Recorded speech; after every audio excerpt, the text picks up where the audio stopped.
দর্শক, অল্প বাজেটের মধ্যে কিভাবে আপনারা 4টে বেডরুম দিয়ে বাড়ি করবেন। আমাদের এই বাড়ির টোটাল ছাদ পর্যন্ত করতে খরচ হয়েছে 14,50,000 টাকা। 14,50,000 টাকা কিসে খরচ হয়েছে আপনারা পুরোপুরি ভিডিওটি দেখে যাবেন।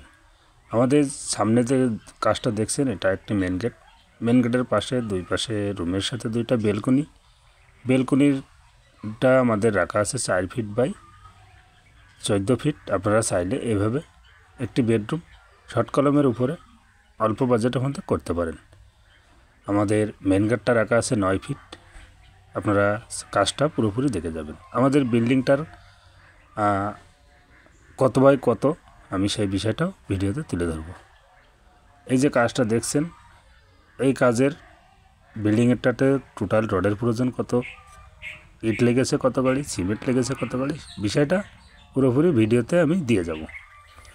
আমাদের বিল্ডিংটার দৈর্ঘ্য আছে 38 ফুট, প্রস্থ আছে 36 ফুট, ছাদের স্কোয়ার আছে প্রায় 1400। আপনারা চাইলে এভাবে অল্প বাজেটের মধ্যে বাড়ির কাজটা করতে পারেন। আমাদের বিল্ডিংটার বেডরুম করা আছে 14 বাই 12। আপনারা চাইলে এভাবে সুন্দর মানের বেডরুমগুলো করতে পারবেন। এই যে রুমটা দেখছেন, এই রুমের সাথে বেলকনি। বিল্ডিংটার একটা রুমের পাশেই একটি সিঁড়ি রুম, তার সাথে এপাশে রাস্তার পাশ দিয়ে একটি গেট আছে। আমাদের বিল্ডিংটার কাজ করতে টোটাল জমি লেগেছে প্রায় 3.5 শতক। আপনারা চাইলে এভাবে কাজগুলো সাজিয়ে নিতে পারবেন, এর ভিতরে কিছু কম্প্রোমাইজ করতে পারবেন। এটা হচ্ছে একটি বেডরুম, বেডরুমের সাথে আছে একটা বাথরুম। আপনারা দেখতে পাচ্ছেন বাথরুমটা আমরা অ্যাটাচ গোসলখানা সহ বাথরুমটা করা হয়েছে।